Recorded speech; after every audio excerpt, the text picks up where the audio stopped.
Class ரூம்ல தூங்க தான் செய்வாங்க. நீ நவரு, நான் ஊத்துறேன்.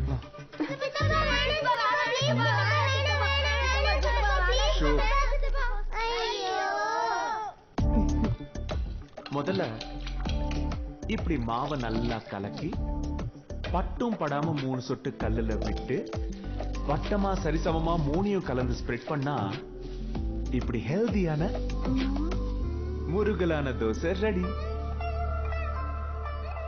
பசங்களுக்கு ஃபுட்டோட கான்செப்டையும் கலந்து கொடுத்தா இன்னும் நல்லா சாப்பிடுவாங்க. நம்ம குஷி பேபிக்கு சர்க்கிள், ஹனி பாப்பாவுக்கு ரெக்டாங்கிள்.